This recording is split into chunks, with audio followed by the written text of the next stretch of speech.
Hello students, welcome to my channel. बेटा जी class 12th के फाइनल एग्जाम के क्वेश्चन पेपर हम सॉल्व कर रहे हैं और सेट सी हमारा चल रहा है जिसके सेक्शन ए और बी हमने सॉल्व कर लिए हैं और आज मैं सेक्शन सी स्टार्ट करने जा रही हूँ जिसमें हमारे 4 मार्क्स के 6 क्वेश्चंस आएंगे। ये है हमारा 27th क्वेश्चन।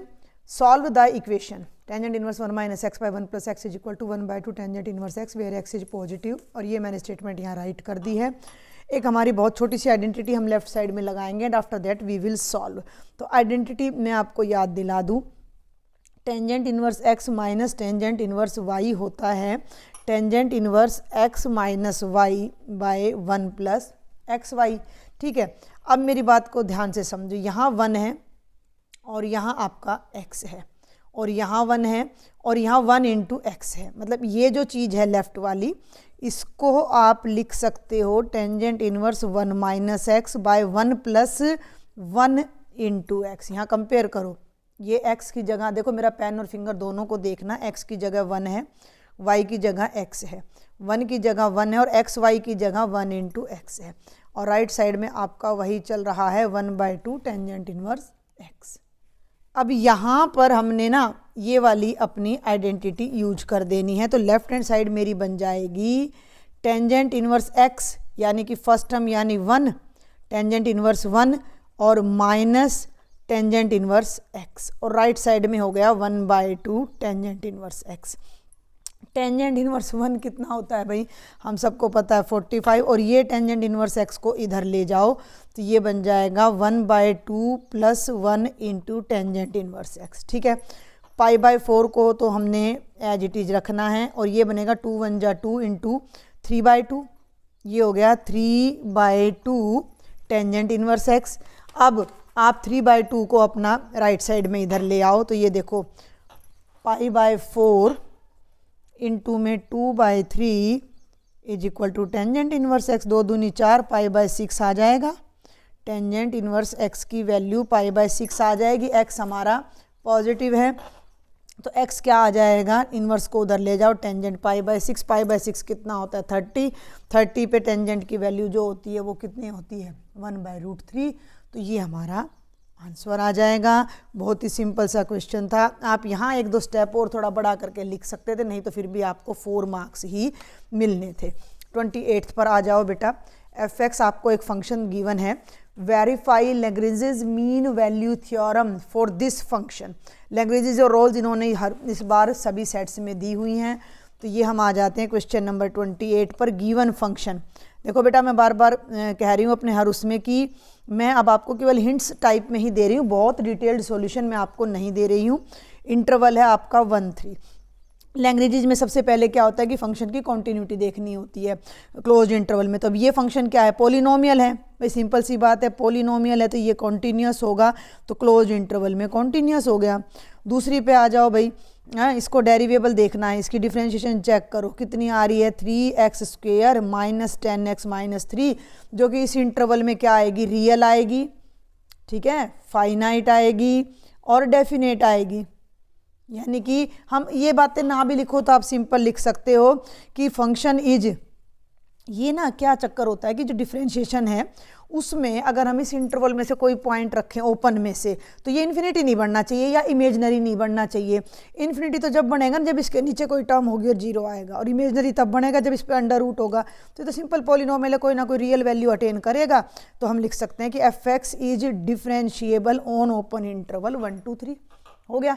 अब लैग्रेंजेस मीन वैल्यू थ्योरम क्या कहती है कि अगर कोई फंक्शन कॉन्टिन्यूस है क्लोज्ड में, ओपन में डिफरेंशिएबल है, तो there exist by Lagrange's mean value theorem, there exist some point c belonging to open interval 1-3 की जो f' की वैल्यू है वो fb minus fa by b minus a होती है। a ये होता है हमारा फर्स्ट पॉइंट और b लास्ट वाला।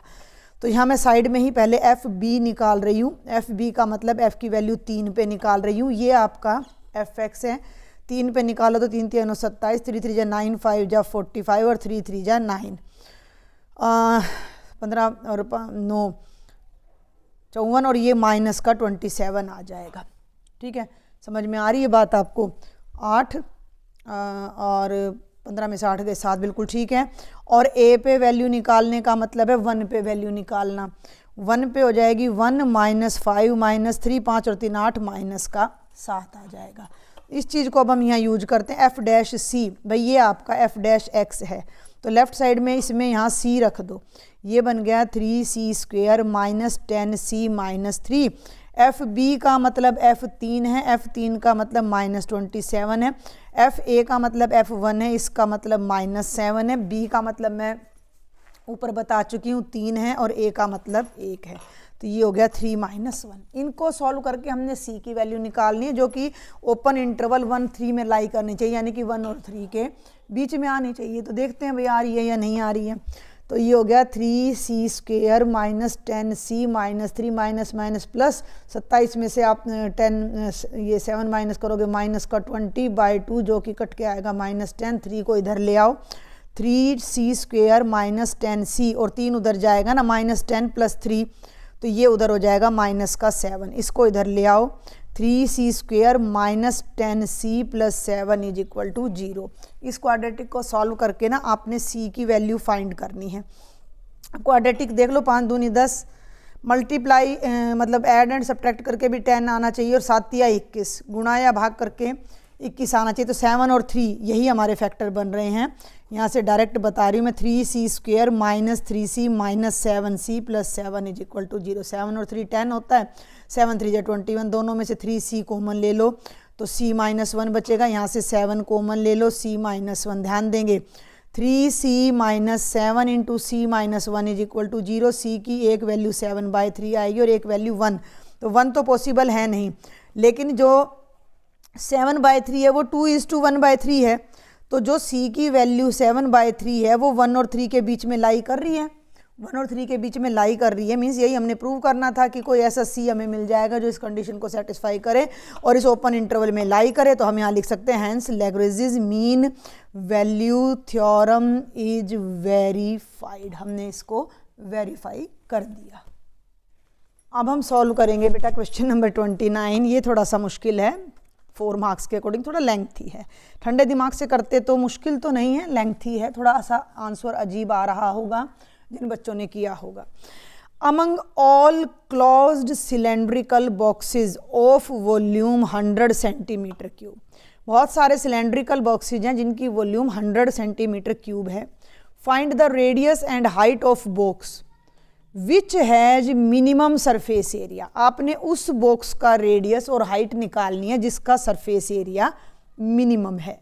भाई कहने का मतलब क्या है कि बहुत सारे बॉक्सेज हैं जिनकी वॉल्यूम गिवन है और सरफेस एरिया मिनिमाइज करना है और रेडियस और हाइट आपने निकालनी है। तो बहुत ही सिंपल सा क्वेश्चन है। और आगे बढ़ने से पहले मैं आप सबको कहना चाहूँगी कि अगर लेक्चर कुछ भी बेनिफिट आपको आज तक मेरे लेक्चर से हुआ है तो आप इन्हें अपने जूनियर्स को शेयर करें। चैनल सब्सक्राइब नहीं किया हुआ है तो कर लें और ज़्यादा से ज़्यादा लाइक भी करें। चलिए आगे बढ़ते हैं।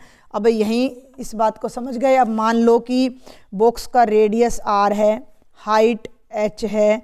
वो देखो मैंने ये सिखा रखा है कि जो चीज़ गिवन है उसको यूज करके जो गिवन नहीं है उसको फाइंड आपने करना है। तो हमें क्या गिवन है, वॉल्यूम 100 है। वॉल्यूम का मतलब सिलेंडर की वॉल्यूम होती है πr²h 100 है। अब इसमें से ना किसी एक को निकाल लो, तो h को निकाल लो। h की वैल्यू आ जाएगी 100/πr²। इसका यूज हम सरफेस एरिया को मिनिमाइज करने में करेंगे।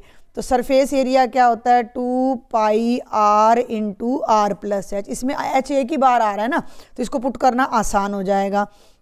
तो 2πr × r+, ये हो गया बेटा 100/πr²। इसको अंदर ले जाओ तो ये हो गया 2πr²। देखो मेरी बात सुनो, अंदर मैं डायरेक्ट ले जा रही हूँ, इसको यहाँ ले जाऊँगी, पाई से पाई कटेगा, r से r कटेगा, 2 को 100 से गुणा करोगे 200 और बटे में ये हमारा कितना आ जाएगा, r आ जाएगा। ठीक है, 200/r आ जाएगा। अब जो सरफेस एरिया है वो पूरे का पूरा r में कन्वर्ट हो गया और इसको हमने क्या करना है, मिनिमाइज करना है। तो ये आपका वो टारगेट फंक्शन बन जाता है जिसको आपने मिनिमाइज करना है। तो इसको भाई मिनिमाइज करने के लिए सबसे पहले फर्स्ट डेरिवेटिव निकालेंगे, उससे आर की वैल्यू निकालेंगे, उस आर की वैल्यू पे डबल डेरिवेटिव चेक करेंगे, ठीक है। तो यही प्रोसेस हमारा चलता है। तो यहाँ से ले लो इसको, d s by d r, 2 आगे आ जाएगा 4 पाई आर, और देखो 1 बाय आर का डेरिवेटिव होता है -1 by r square, 1 by x का, तो ये हो जाएगा -200 बाय आर स्क्वेयर। साथ के साथ डबल डेरिवेटिव भी निकाल दिया करो तो दिक्कत ना हो। 4 पाई आर का तो 1 हो जाएगा, माइनस, देखो मेरी बात सुनो, 1 बाय आर स्क्वेयर का डेरिवेटिव होता है -2 बाय आर क्यूब, तो ये तो माइनस माइनस प्लस हो जाएगा, ये 200 से मल्टीप्लाई होके 400 बाय आर क्यूब, ये तो आ गया भाई डबल डेरिवेटिव। और इसको रखना है 0 के इक्वल, ठीक है, इसको रखना है 0 के इक्वल, थोड़ा सा होचपोच हो सकता है, तो इसको 0 के इक्वल रखेंगे तो 4 pi r is equal to 200 by r square, r को इधर ले जाओ, आर स्क्वेयर से मल्टीप्लाई करेंगे तो आर क्यूब, और इसको यहाँ ले आओ 200 बाय 4 पाई, 4 से ये कट गया, ये आ गया 50 पाई।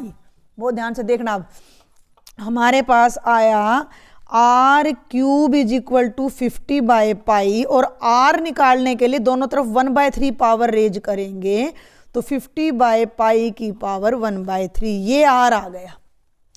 इसको यहाँ पुट करना है। अब इसको ध्यान देना, देखो भी फर्स्ट डेरिवेटिव को इक्वल टू 0 करके जो पॉइंट आता है उसको सेकंड में पुट करते हैं, सेकंड ग्रेटर देन 0 तो point of minima, second derivative less than 0 हो तो पॉइंट ऑफ मैक्सिमा। अब इसमें तो आर क्यूब है, और आर क्यूब तो मेरे पास डायरेक्ट आ रहा है, तो मैं आर की बजाय इसमें आर क्यूब रख देती हूँ, d square s by d r square, तो ये हो गया 4 पाई बाय 400, 50 और ये पाई 58 जा 8 पाई और 4 पाई, ये हो गया 12 पाई, 12 पाई 0 से उल्टा कर गई मैं, 0 से बड़ा होता है, 12 पाई 0 से बड़ा होता है, इसका मतलब S is minimum, surface area minimum है कब, जब आर की वैल्यू 50 बाय पाई की पावर 1/3 है। इसने यही बोला था कि उन बॉक्सेस का रेडियस और हाइट मेजर करें जिनका सरफेस एरिया मिनिमम है, तो रेडियस तो मैंने मेजर कर दिया, अब रह गई हाइट। हाइट के लिए यहाँ आ जाओ 1 पे, आर की वैल्यू को 1 में पुट कर दो, पुट आर इन 1, तो एच क्या है 100 बाय पाई आर स्क्वेयर, ध्यान देना 100 by pi r square, r आपके सामने है, 50 बाय पाई की पावर 1/3 का स्क्वायर करोगे तो ये हो जाएगा 2/3, 100 ध्यान देना, पाई 50 की पावर भी 2/3 और पाई की पावर भी 2/3, थोड़ा आराम से करेंगे इसको। 100 का मतलब है 2 गुणा 50, ये जो है ना पाई ऊपर 1 है और यहाँ 2/3 डिवाइड हो रहा है, पावर माइनस हो जाएगी, पाई की पावर 1 माइनस 2/3, 50 की पावर 2/3, 50 की पावर को भी माइनस कर दो तो ये आ जाएगा 2 इंटू, ध्यान देना भाई 50 की पावर 1 और ये 2/3 है, तो 1 में से 2/3 गया, 50 की पावर 1/3 और पाई की पावर 1 में से 2/3 गया 1/3, दोनों की सेम पावर है, इकट्ठा कर दो, 2 इंटू 50 बाय पाई की पावर 1/3, ये हाइट आ जाएगी, ये रेडियस आ जाएगा। लास्ट में आपने कंक्लूड करके लिख देना था 50 बाय पाई की पावर 1/3 और 2 इंटू 50 बाय पाई की पावर, आप देख सकते हो कि हाइट जो है वो रेडियस से डबल है। तो ये क्वेश्चन था, यहाँ इस पाई की वजह से बच्चे कंफ्यूज हो सकते थे, कैलकुलेशन थोड़ी आपको अजीब लग सकती थी।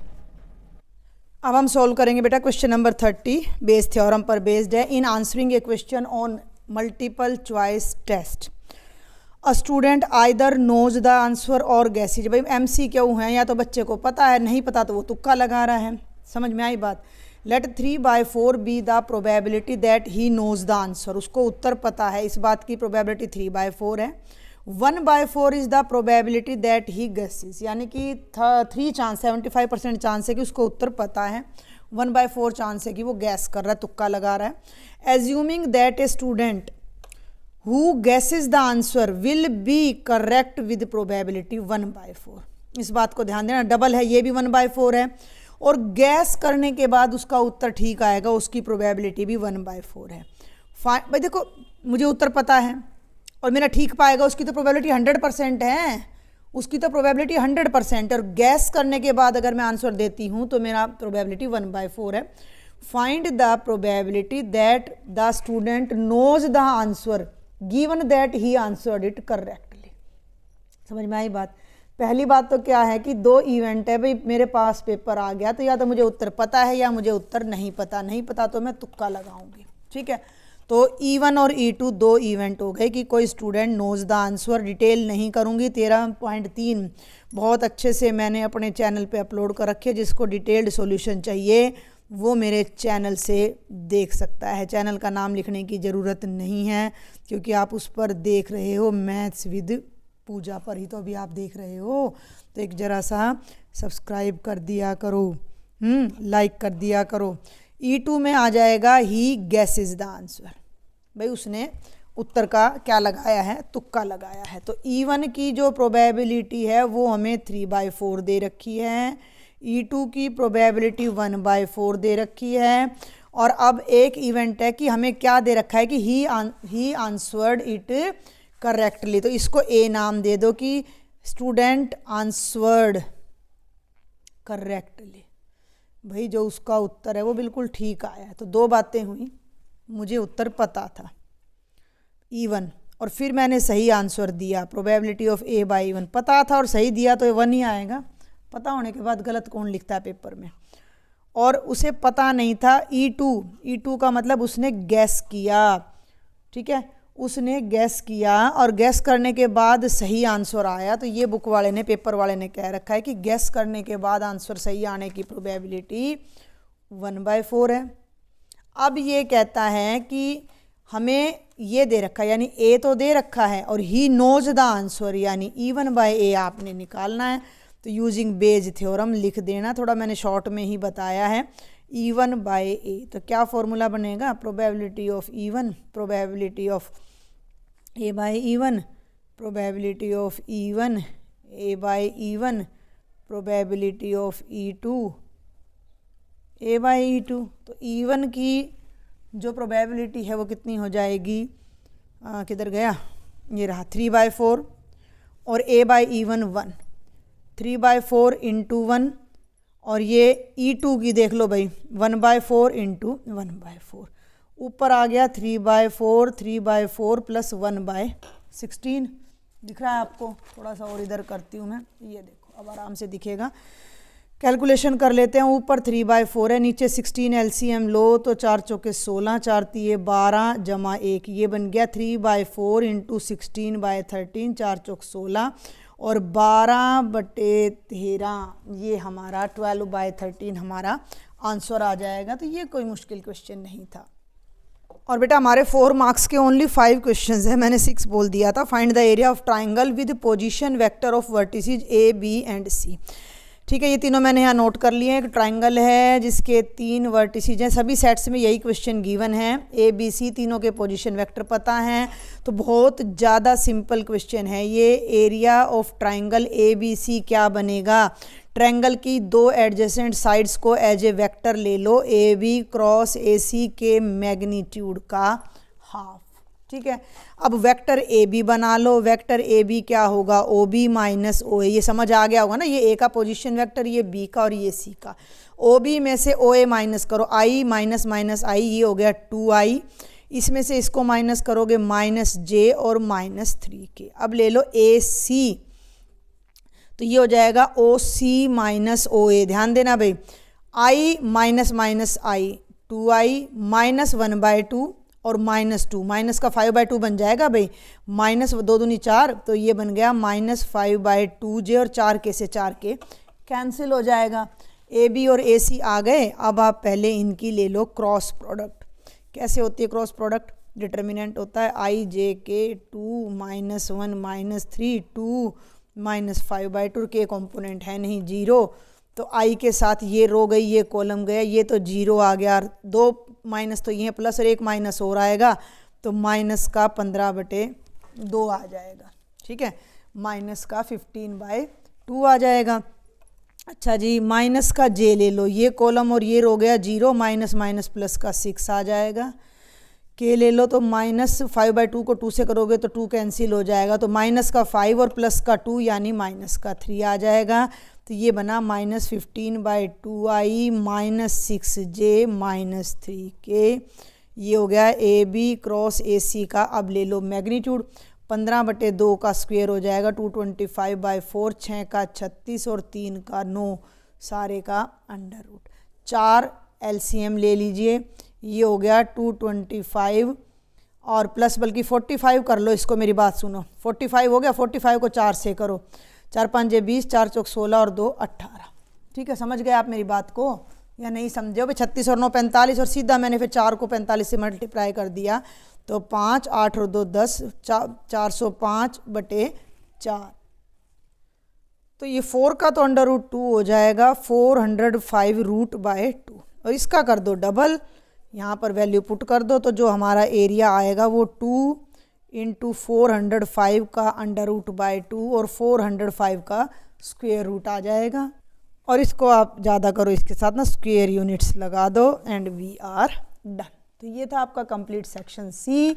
अब हम देखते हैं बेटा सेक्शन नंबर डी। ठीक है, सेक्शन नंबर डी में 6 मार्क्स के आपके क्वेश्चन है जो कि लॉन्ग है, लेकिन उनका पैटर्न वही था जो मैंने आपको बताया था, कोई भी पैटर्न में चेंज नहीं है। सभी क्वेश्चंस हमारे उसी पैटर्न पर आए हुए हैं। तो देखते हैं क्वेश्चन नंबर 32। ये हिंदी में दे रखा है, ये इंग्लिश में दे रखा है। इस सिस्टम को हमने मैट्रिक्स मेथड से सॉल्व करना है। तो ये हम सबको पता है कि भाई हम इस सिस्टम को AX = B की फॉर्म में लिख सकते हैं। तो डायरेक्ट A को लिख लेते हैं 3 2 1 2 -3 1। जिन बच्चों ने मेरे लेक्चर से रेगुलरली देखे हैं तो ये तो मैंने बता ही दिया था कि रिवीजन में ये वाला क्वेश्चन श्योरली आएगा और चारों कोड में ही आया हुआ है। तो सबसे पहले तो भाई निकाल लो A का डिटर्मिनेंट, डायरेक्ट यहाँ से निकाल रही हूँ, फिंगर पे भी ध्यान रखना। 3 × 6 - 5 1 आ गया, -2 R1 से एक्सपेंड कर रही हूँ, ये रो और कॉलम गया, -4 -5 -9, ये -4 2 घटा जमा 3 5 आ जाएगा। 3 × 18 -20 21 में से 20 गए 1 जो कि नॉन जीरो आ रहा है, तो इन्वर्स एग्जिस्ट करेगा। तो इन्वर्स एग्जिस्ट करने के लिए अब हमें इसका निकालना पड़ेगा एडजॉइंट। एडजॉइंट के लिए मैं निकालूंगी कोफैक्टर। A11 का कोफैक्टर पॉजिटिव आएगा, -1 की पावर 1 + 1 और ये रो और कॉलम गया, 6 में से 5 गया 1 1 आ जाएगा। A12 के आगे माइनस आएगा, ये रो और कॉलम गया, -4 -5 -9 प्लस का 9 आ जाएगा। और A13 की बात करें तो प्लस का आएगा, 1 2 + 3 5 आ गया। ये बड़े ध्यान से करना है, गलती हो जाती है, हमसे भी हो जाती है कई बार। 2 1 है तो माइनस आएगा, ये वाली रो थोड़ा सा नीचे करती हूँ, ये वाली रो गई और कॉलम गया, -4 और जमा का 4 0 आ गया। A22 की बात करूँ तो प्लस का आएगा, ये रो और ये कॉलम गया, -6 और प्लस का 4 माइनस का सीधा 2 आ जाएगा, -2 और A23 के आगे ना माइनस लगेगा, तो ये रो और ये कॉलम गई, 3 में से 2 गए 1 -1 आ जाएगा। अब चलें बेटा A31 पे तो पॉजिटिव आएगा, 10 घटा 12 -2 आएगा। A32 के आगे माइनस आएगा, दिख रहा है ना, मेरा पेन चल रहा है जो ऐसे और ऐसे, तो ये आ गया 15 जमा 8। मैं बार बार कह रही हूँ आपको, कैलकुलेशन जिस लैंग्वेज में इजी लगे उसमें कर लीजिए। ये गया -9 घटा 4 तो -13। ये आ गया आपका कोफैक्टर सारे के सारे। और जब तुम एडजॉइंट निकालते हो तो एडजॉइंट का फॉर्मूला हम सबको पता है, इन कोफैक्टर्स का ट्रांसपोज हो जाता है 1 1 1 2 1 3 2 1 2 2 2 3 और भाई 3 1 3 2 और 3 3 उल्टा कर देते, जो मैट्रिक्स का ऑर्डर होता है उससे उल्टा हो जाता है। तो ये बन गया बेटा 195 0 -2 -1 -2 -23 और -13। इसको एक बार मैं नेक्स्ट पेज पर ले जाके सीधा इन्वर्स निकाल देती हूँ। तो ए का इन्वर्स होता है adjoint A bye determinant. Determinant अभी आपने देखा है 1 है, यहाँ 1 है तो 1 से डिवाइड करने का तो कोई फ़र्क पड़ेगा नहीं। तो मैं लास्ट पेज से इसको यहाँ पर एक बार नोट डाउन कर रही हूँ। तो ये तो A का इन्वर्स आ गया और सॉल्यूशन क्या हो जाएगा, A इन्वर्स B। तो A इन्वर्स की जगह तो 1950 -2 -1 -2 -23 -13 और B की वैल्यू भी पीछे से ले रही हूँ मैं, -5 11 और -3 मल्टीप्लाई कर दो भाई। माइनस का 5 और प्लस का 6, 9 पंजे 45 घटा 22 और जमा 23 दिया 69, माइनस का 25 third row first column, minus का 11 और प्लस का 39। यहाँ आ जाएगा आपका XYZ और इसको सोल्व करो। 6 में से 5 गए 1, 5 और 2 7, 4 और 2 6, 69 में से 67 गए 2, 25 और 11 36, 39 में से 36 गए 3, बिल्कुल डायरेक्ट X1 आ गया, Y2 आ गया, Z3 आ गया। और इसको आप अपनी, मैंने बोल रखा है, किसी भी एक इक्वेशन में फटाफट वेरीफाई कर सकते हो। x + y - 2z, रफ में x + y - 2z -3 है, तो यहाँ 1 रखा, यहाँ 2 रखा, यहाँ 3 दूनी 6, भाई 2 और 1 3, 3 में से 6 गए, -3 = -3 आ गया। तो ये मेरा क्या हो गया, वेरीफाइड। तो ये आंसर मेरा ठीक है। एग्ज़ाम में आपको इतना ही करके आना था, यहाँ तक का। ठीक है भाई, तो बहुत आसान क्वेश्चन था। इसी में आपको एक चॉइस दे रखी है डिटर्मिनेंट की, तो इस सेट में तो मैं कहूँगी कि ये वाला भी कोई ज़्यादा मुश्किल नहीं था। इसको मैं जल्दी से नोट करती हूँ। और पार्ट है, सीधा मैं इसका सॉल्यूशन लूँगी भाई। 3a - a + b - a + c - b + a 3b। और भाई इसका ना बार बार मैं बताती हूँ, जो आइडिया है वो आपने आंसर से लेना। आंसर में a + b + c है और ab + bc + ca के साथ 3 है। मैं आपको करवाने से पहले देखो क्वेश्चंस खुद भी तो देखने पड़ते हैं ना। तो हमने R1 + R2 + R3 किया, तो यहाँ तो a + b + c आ रहा है, लेकिन यहाँ नहीं आएगा, यहाँ नहीं आएगा। लेकिन अगर मैं C1 + c, देखो ना 3a में से a गया 2a, 2a में से a गया, a बचेगा, b बचेगा, c बचेगा। तो मैं अप्लाई कर रही हूँ C1 + C2 + C3। ठीक है, जब मैं ये ऑपरेशन लगाऊंगी तो 3a, देखो ये तीनों यहाँ जुड़ेंगे। 3a में से a गया 2a, 2a में से a गया a + b + c। ऐसे ये 3b 3 बार है और 2 बार यहाँ घट जाएगा, तो और a 1 बार है और c, तो यहाँ पर तीनों में आपका आएगा a + b + c। Second row आपकी एज इट इज रह जाए, सेकंड कॉलम भैया, second column as it is रह गया बेटा, थर्ड कॉलम भी एज इट इज रह गया। अगला स्टेप क्या होगा? अगले स्टेप में तो कुछ भी नहीं है। a + b + c को C1 में से कॉमन ले दो, a + b + c को 1 1 1 minus a + b 3b - c + b minus a + c - b + c 3c। जब भी ये 1 1 1 आए माइनस कर दो, चाहे ऐसे माइनस कर दो, आपकी मर्जी है। R2 - R1, R3 - R1। ठीक है, तो हम ले लेते हैं R2 - R1 और भाई R3 - R1। ठीक है, ये मैट्रिक्स आपको दिख रहा है, इसी पर आपने ऑपरेट करना है। तो ये आ गया a + b + c। R1 को तो छेड़ा ही नहीं है, तो ऐसे का ऐसा रह जाएगा। इसको b - a भी कर सकते थे आप अपनी कन्वीनियंस के लिए। अब मेरी बात सुनो, इसमें से इसको घटाना है, तो 1 में से 1 गया 0, इसमें से इसको घटाना है। ठीक है, यहाँ साइड में ही मैं आपको करके दिखाती हूँ। 3b में से -a + b घटाना है, तो 3b + a - b, 3b में से b गया 2b + a। अब इसमें से इसको घटाओगे तो c से तो c कट जाएगा और माइनस का b और जमा का a आ जाएगा। अब R3 में से R1 घटाओ, 1 में से 1 गया 0, b से b कट जाएगा, माइनस का c और प्लस का a रह जाएगा। और इसमें से इसको घटाओगे तो ये बनेगा 2c + a। ठीक है भाई, अभी भी हमारी थोड़ी सिमेट्री बन नहीं रही है, अभी हमें एक बार और करना पड़े। देखो मेरी बात सुनो ध्यान से, अगर इनको घटाऊं तो a कट गया, तो ये बच जाएगा। अब इसको हमें a b b c और c a लाना है। भाई देखो, अगर हम अपने आंसर पे जाएं तो a b b c c a लाना है। कॉलम देखो भाई, इन दोनों को अगर मैं ऐड करूं या सब्ट्रैक्ट करूं तो a से a कट जाएगा, इस a से a कट जाएगा, और -a से -a कट जाएगा। चलो हम करके देखते हैं। C2 - C3, तो ये आ जाएगा a + b + c 1 0 0। देखो C2 - C3, तो C2 है -a + b + a - c, a से a कट के यहाँ आ गया b - c। इस पे ध्यान देना भाई। अब 2b + a - b - a, ये आ जाएगा 3b, और ये आपका आ जाएगा -c + a -2c -a, ये आ जाएगा -3c। ठीक है, और ये हमारा एज इट इज़ रह जाएगा -b + a और 2c + a। अब अगर हम इसको एक्सपेंड कर दें तो ज़्यादा बेटर रहेगा, एक्सपेंडिंग बाय कॉलम नंबर 1। तो मैं इसको नेक्स्ट पेज पर नोट डाउन करती हूँ।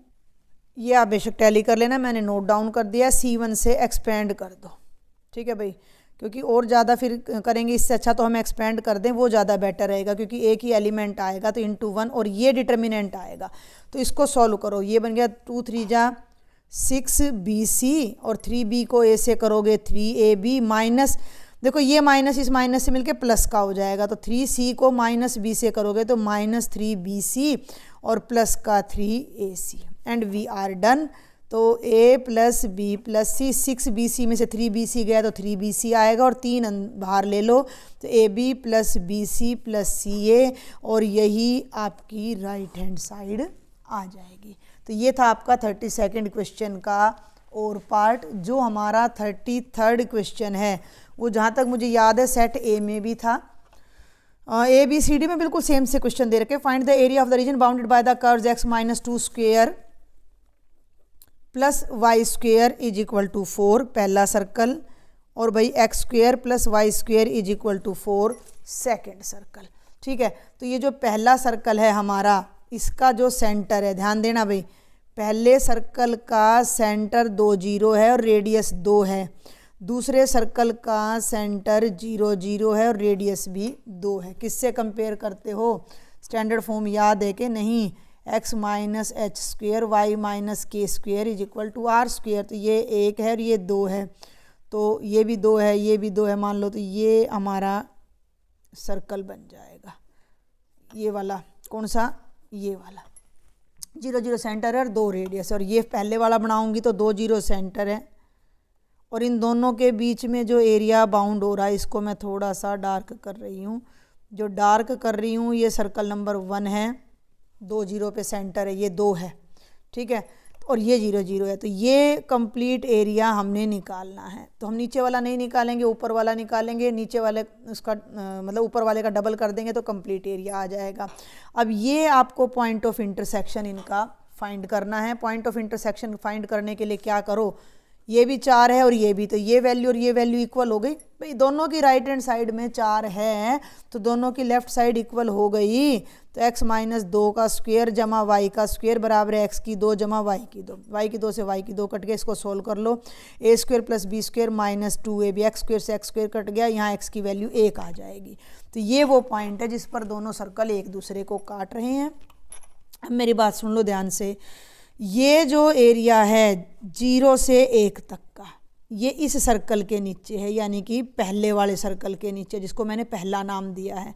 और 1 से 2 तक का जो एरिया है मेरा, वो इस सर्कल के नीचे है। देख लो ना, 0 0 सेंटर है, तो हमारा जो रिक्वायर्ड एरिया आएगा, ऐसा करना आप डबल बाद में कर लेना। वैसे तो इसका नाम रख दो, ये 0 है ना, OABO का डबल। रिक्वायर्ड एरिया, जो हमारा रिक्वायर्ड एरिया है, जो शेडिड एरिया है, वो डबल है एरिया OABO का। OABO का डबल है। मैं पहले एरिया OABO निकाल देती हूँ। ठीक है, अब ध्यान दो, एरिया OABO क्या आएगा, वो 0 से 1 तक तो फर्स्ट सर्कल की इक्वेशन में से आएगा y ऑफ C1, और 1 से 2 तक ये वाला वो सेकंड सर्कल में से जो y की वैल्यू आएगी उसको इंटीग्रेट करके आएगा। ये 1 मिनट के लिए मैं आपको दिखाना चाहूँगी। सेक्शन ए का सॉल्यूशन भी मैंने सेम ही नोटबुक मेरी चल रही है तब से। ये देखो, ये सेक्शन ए का है, बिल्कुल वही है। x - 2² + y² = 4 और x² + y² = 4। तो यहाँ पे ये मैंने पूरा सॉल्व कर रखा है। y² को इधर ही रखा, 4 - x², y² को इधर ही रखा, 4 - x - 2 का स्क्वायर, और इनका अंडर रूट कर दिया। तो ये सारा मैंने पहले भी करवाया हुआ है, बट मैं अब आपके लिए यहाँ पर दोबारा करवा रही हूँ। ठीक है ना, तो ये देखो भाई, अब इस एरिया पे आ जाओ, एरिया OABO 0 से 1 तक पहला सर्कल। बस इतना फ़र्क है कि उसमें ये सर्कल ऊपर दे रखा था और ये नीचे, तो उससे कोई फ़र्क नहीं पड़ना। पहला सर्कल लिया, इसमें से देखो 4 माइनस में x - 2 का होल स्क्वायर, ये हो जाएगा 4 माइनस एक्स माइनस 2 के होल स्क्वायर का अंडर रूट, और 1 से 2 तक आप यहाँ से लोगे 4 माइनस एक्स स्क्वायर का under root D x. Formula जो यहाँ लगने वाला है वो ये लगेगा, इधर लिख दूँ क्या, A square minus x square का अंडर रूट डी एक्स, तो ये बनेगा x/2 under root of A square minus x square और plus A square by 2 sine inverse x by A. तो यहाँ भी वही फॉर्मूला लगना है, यहाँ भी वही फॉर्मूला लगना है। आराम से अब आप इसको देखो भाई, इधर से शुरू करते हैं। x की जगह x माइनस 2/2 अंडर रूट वाली टर्म यूं की यूं आ जाएगी, प्लस a का स्क्वायर है 4, 4 को 2 से भाग करोगे 2 साइन इनवर्स x माइनस 2/2 होगी। इसकी इंटीग्रेशन होगी कितने से कितने के बीच में, 0 से 1। कोई दिक्कत हो तो सेट ए वाला पेपर उठा लेना, उसमें भी मैंने पूरी डिटेल में समझा रखा है। प्लस यहाँ आ जाओ x/2 under root of 4 minus x square, a square by 2 यानी 2 ही आ जाएगा, और साइन इनवर्स x/2 1 से लेकर 2 तक। ये रख दो भाई अपर लिमिट। ये ध्यान से रखना, यहाँ 1 रखोगे ना तो 1 में से 2 गया 2 माइनस 1/2, यहाँ 1 रखोगे 1 में से 2 गया 1, 1 का स्क्वायर 1 और 4 में से 1 गया 3 अंडर रूट 3 जमा 2 साइन इनवर्स 1 में से 2 गया 1 माइनस 1/2। ठीक है, थोड़ा सा ये अलग है क्वेश्चन क्योंकि इसमें 0 0 रख के 0 कम ही आ रहा है। ये होगी upper limit minus lower limit. 0 रखो भाई, 0 रखोगे तो माइनस 2/2 माइनस 1, यहाँ 0 रखो तो 0 रखोगे तो 2, 2 का स्क्वायर 4, तो ये 0 आ जाएगा। लोअर लिमिट में यहाँ रखोगे, लोअर लिमिट में तो ये 0 और फिर माइनस, भाई ये तो हो गई अपर लिमिट, माइनस में लोअर लिमिट यहाँ रखी तो 0 यहाँ और रखनी है लोअर लिमिट, तो 2 साइन इनवर्स 0 रखोगे तो माइनस 2/2 माइनस 1। ये पहले वाले की 4 वैल्यू आ गई। दूसरे पे आ जाओ, दूसरे को ऐसे ले लो, थोड़ा आसानी रहेगी। यहाँ 2 रखो, 2 से 2 कट जाएगा, लेकिन यहाँ 2 रखोगे तो 4 में से 4 गई 0, प्लस 2 साइन इनवर्स, यहाँ 2 रखोगे 2 से 2 कट के 1 आ जाएगा। ये तो होगी बेटा upper limit, minus lower limit 1 रखो तो ये बना 1/2, यहाँ 1 रखो 4 में से 1 गया 2 अंडर रूट 3/2, फिर माइनस, माइनस क्या मैंने ब्रैकेट लगा दिए है तो प्लस कर दो, तो 1 रखो यहाँ, तो ये हो जाएगा 2 साइन इनवर्स 1/2। आप थोड़ा सिमेट्री देखना, इससे ये मैच कर रहा है, इससे ये मैच कर रहा है और इससे ये मैच कर रहा है। मैं अब इन तीनों को पहले एडजस्ट करूँगी फिर वैल्यू रखूँगी। देखो ये माइनस का रूट 3/2 है और ये भी माइनस का रूट 3/2 है, तो डबल करोगे तो ये माइनस का रूट 3 आ जाएगा। एक बहुत छोटा सा रिजल्ट होता है कि साइन इनवर्स माइनस एक्स बराबर है माइनस का साइन इनवर्स एक्स, इसको यहाँ लिख दो बस। अब ये जो माइनस अंदर है ना ये बाहर आ जाएगा, ये बन जाएगा माइनस का 2 साइन इनवर्स 1/2, और ये एक जगह और आना चाहिए ना, ये रहा, ये एक और रहा, माइनस प्लस माइनस का 2 साइन इनवर्स 1/2, दोनों का सेम साइन है तो 4 साइन इनवर्स 1/2। अब इसको देखो, ये आएगा मेरा, अब ये जो है ना ये -1 है अंदर, तो ये -1 अंदर से बाहर आके प्लस का हो जाएगा। सुन रहे हो मेरी बात, बाद में होएगा ये भाई -1 अंदर, तो ये बन गया 2 साइन इनवर्स 1 और एक ये रहा 2 साइन इनवर्स 1, तो ये बन गया प्लस का 4 साइन इनवर्स 1। अब यहाँ पहले एंगल रखो, साइन की वैल्यू 1/2 होती है 30 पे तो π/6 और 1 होती है 90 पे तो 4 π/2। ठीक है, इसको सॉल्व करना पड़ेगा। यहाँ पे ना 4 को पड़ा रहने दो, ध्यान दो, -√3 और माइनस का 4 या प्लस का 4 कॉमन ले लो, 4 कॉमन ले लो तो ये बन गया π/2 माइनस π/6। लघुत्तम की जरूरत नहीं है, 90 है, ये 30 है तो 60 आ जाएगा।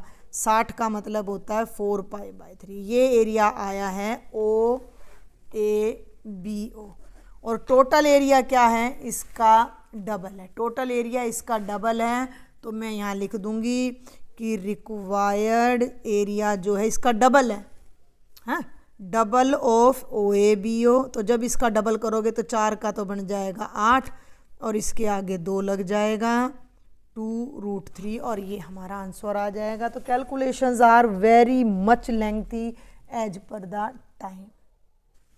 अब हम देखते हैं अभी क्वेश्चन नंबर 33 का और पार्ट। हाँ, find the area included between this circle and inside, ये parabola Y square is equal to 4x और ये सर्कल है। ये आपका एग्जाम्पल है एनसीईआरटी का 7th एग्जाम्पल है।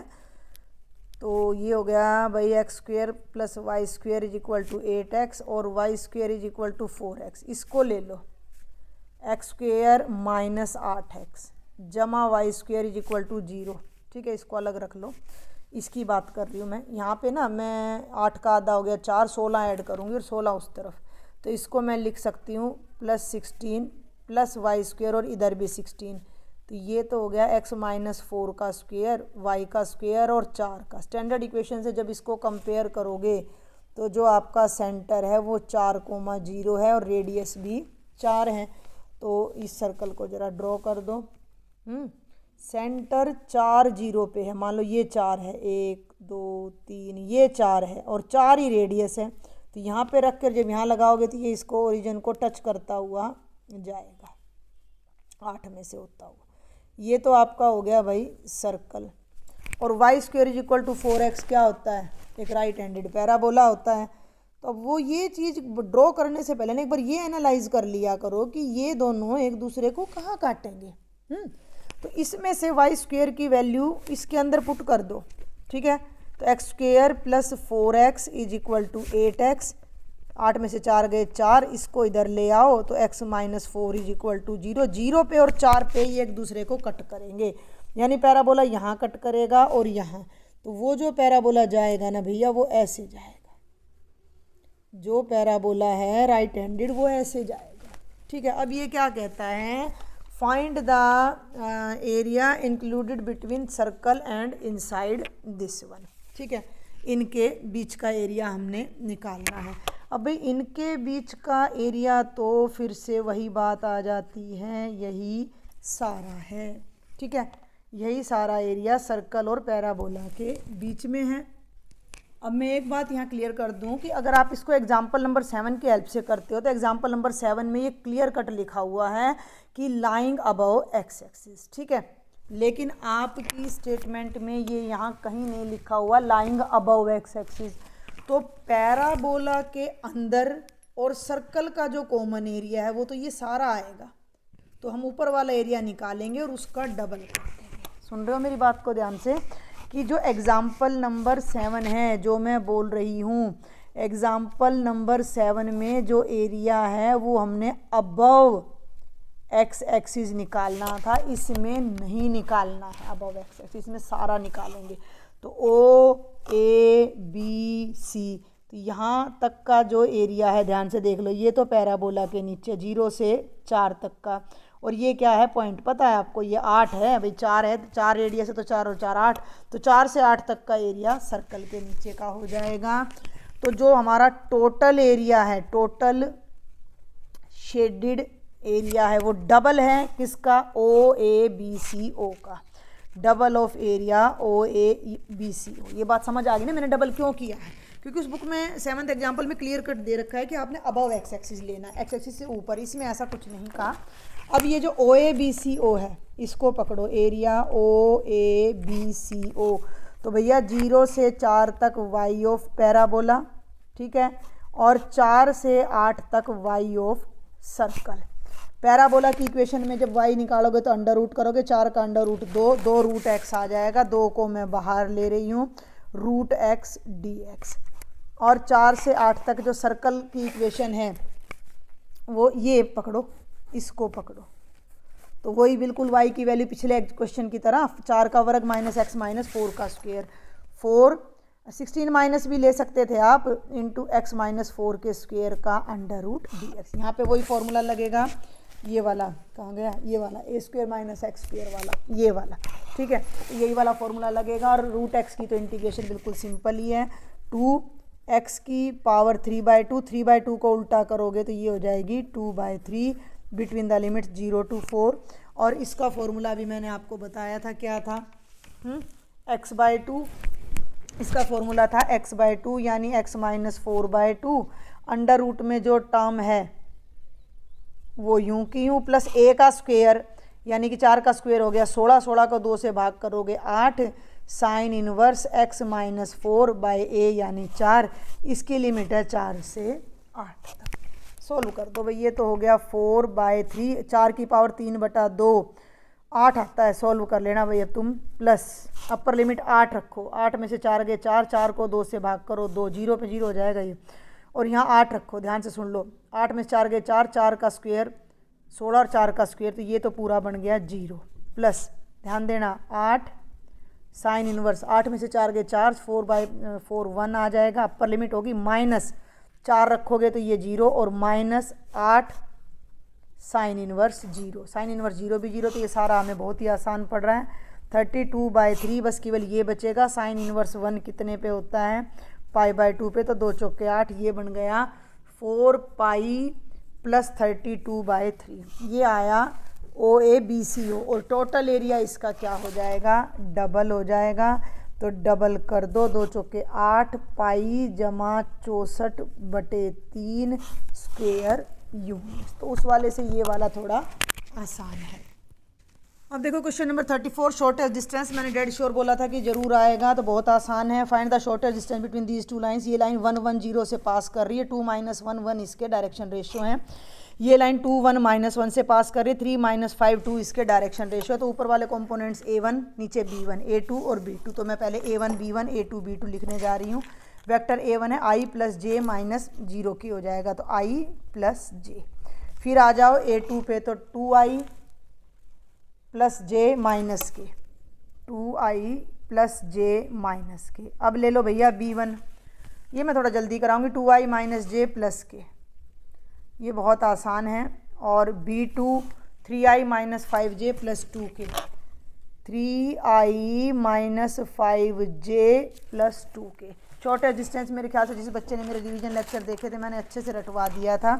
सबसे पहले आपको चाहिए वेक्टर A2 - A1, 2 में से एक गया 1, I J से J कट जाएगा -K, नोट करते चलो, ठीक है। अब ले लो B1 क्रॉस B2, जो कि एक डिटर्मिनेंट है I J K, 2 - 1 1, 3 - 5 2, ओपन कर लो। सीधा करूँगी मैं, माइनस का 2 और प्लस का 5, तो ये हो गया 3I। J में माइनस तो पहले ही लग गया, ये बन गया 2 2 जा 4 - 3 1 J, और K में माइनस का 10 और प्लस का 3, माइनस का 10 प्लस का 3, 10 में से 3 गए 7 -7 K। ये आ गया B1 क्रॉस B2।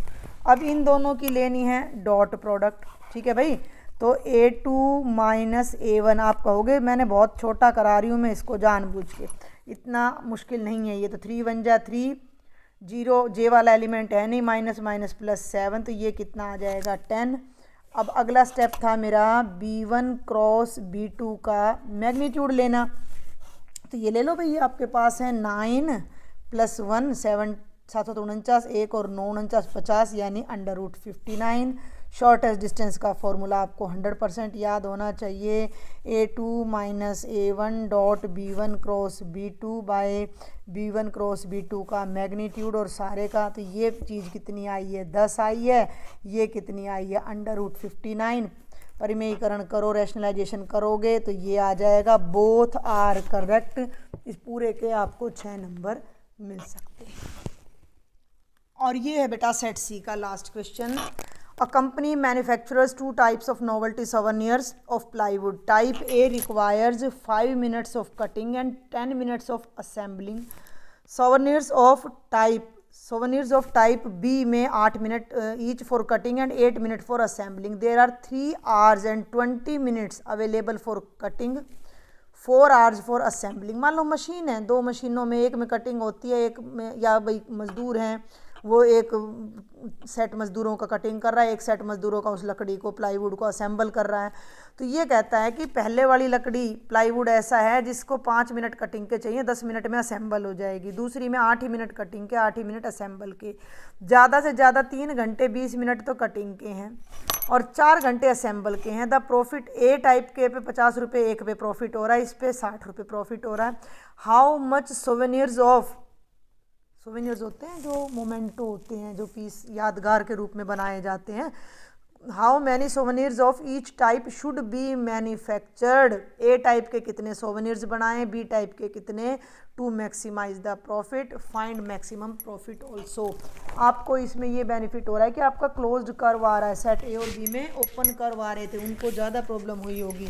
तो मैं इसके लिए सबसे पहले प्रेफर करती हूँ, आपको बार बार बोलती हूँ कि भाई आपने टेबल बना लेनी है।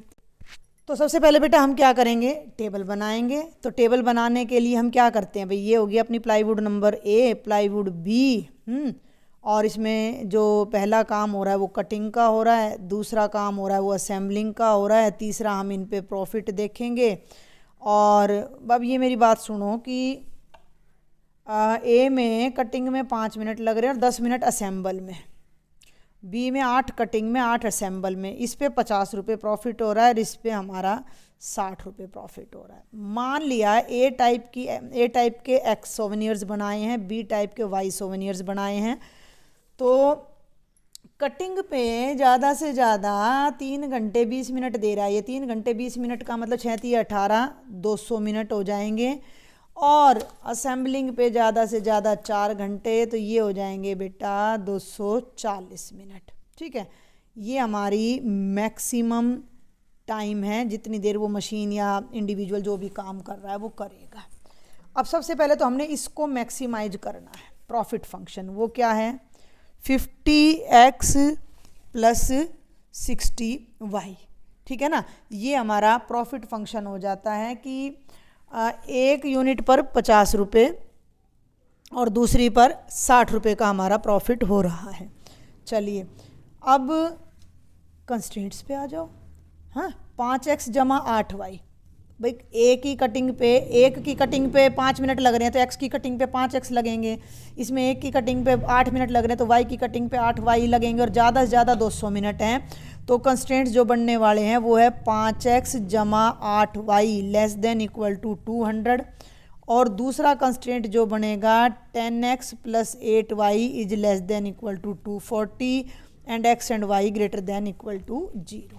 ठीक है भाई, अब आ जाओ पहले पे, 5x plus 8y less than equal to 200, तो 5x जमा 8y बराबर है 200 लिया, ज़्यादा टाइम नहीं लगाऊंगी, x को 0 लिया तो y 200/8 यानी कि 25 8 200, और y को 0 लिया तो 5 चौके 20 40 आ गया। दूसरे को भी साथ साथ ले लो, दिक्कत नहीं आएगी हमें, इधर ही ले लेते हैं। 10x plus 8y is equal to 240, इससे हमें ना ग्राफ खींचने का आइडिया हो जाएगा। x को 0 रखा तो 280 को 4 से करोगे 30, y 0 रखा तो 24 25 30 और 40, तो हम 10 का गैप यहाँ पर ले सकते हैं या 5 का भी ले सकते हैं। तो मैं 10 का प्रेफर करूँगी, 10 20 30 40 50, 10 20 30 40, थोड़ा ऊपर चले जाएंगे 10। आपने इसको कंपास से पेंसिल से करना था, 0 25, तो 20 और 30 के बीच में 25 और 40, फटाफट देखेंगे, इस पे ज़्यादा टाइम की हमें ज़रूरत नहीं है। ये L1 आ गया, लेस देन है 0 0 200 से छोटा होता है तो डाउनवर्डेड ग्राफ आ जाएगा। x0 y 30, x 24 ये 20 और ये 30 के बीच में 25 से थोड़ा सा पहले ये 24 आएगा। तो आपने ये डॉटेड नहीं लेना है, मेरी बात सुन लेना, डॉटेड नहीं लेना, 24 में से ले जाना। ये L2 इसका भी डाउनवर्ड आएगा क्योंकि 0 + 0 240 से छोटा होता है। स्किप कर रही हूँ मैं, बहुत शॉर्ट में ये क्वेश्चन करवा रही हूँ, सिर्फ इसका आइडिया दे रही हूँ। तो ये क्वाड्रिलेटरल हमारा फिजिबल रीजन हो गया। ये O, ये A, ये B, ये C। O हमें पता है 0 0 है, A हमें पता है 24,0 है, B अभी निकालूंगी, C 0 और 25 है। ठीक है, अब इन दोनों को सॉल्व करेंगे, तो इन दोनों को डायरेक्ट यहीं से सॉल्व कर दूं मैं। देखो भाई ज़रा, 5x प्लस 8y 200 है, 10x प्लस 8y 240 है, माइनस माइनस माइनस माइनस का 5x माइनस 40, 5 8 40, x 8 आ गया, यहाँ 8 रखो, 8 यहाँ 8 रखो, 8 पंजे 40, 280 में से 40 गए 160, तो y की वैल्यू 20 आनी चाहिए। तो 8 और 20, ये हमारे 4 कॉर्नर पॉइंट्स आ जाएंगे जिस पे हमने अपने प्रॉफिट फंक्शन को 50x, ये है आपकी बुक का ही, लेकिन इसमें थोड़ी सी यहाँ स्टेटमेंट चेंज कर दी है। तो ये तो बेटा जी हो गए मेरे कॉर्नर पॉइंट्स, और ये हो गया मेरा z 50x, मतलब आपकी बुक में 5 और 6 हैं, इसमें 50 और 60, बस इतना फ़र्क कर दिया है। O 0 0 है, A 24 0 है, B 8 और 20 है, और C 0 और 25 है। यहाँ z की वैल्यू 0 आएगी, 24 रखो, 24 पंजे 120, 1200 आने वाला है, 8 रखो, 400 जमा 6 दूनी 12, 12 और 4 1600 आएगा, और ये 0, 25 छिक्का 150, 1500। तो ये मैक्सिमम प्रॉफिट है जब ए टाइप के 8 और भाई बी टाइप के 20 प्रोडक्ट हमारे बनते हैं, तो हमारा मैक्सिमम प्रॉफिट 1600 रुपये आता है। तो ये था बेटा कंप्लीट सॉल्यूशन आपके सेट नंबर सी का। Don't forget to subscribe my channel, आपका कुछ भी नहीं जाएगा उसमें, और अपने जूनियर्स को, ज़्यादा से ज़्यादा रिलेटिव्स को, फ्रेंड्स को जो मैथ्स ले रहे हैं उनको शेयर करें। Thank you.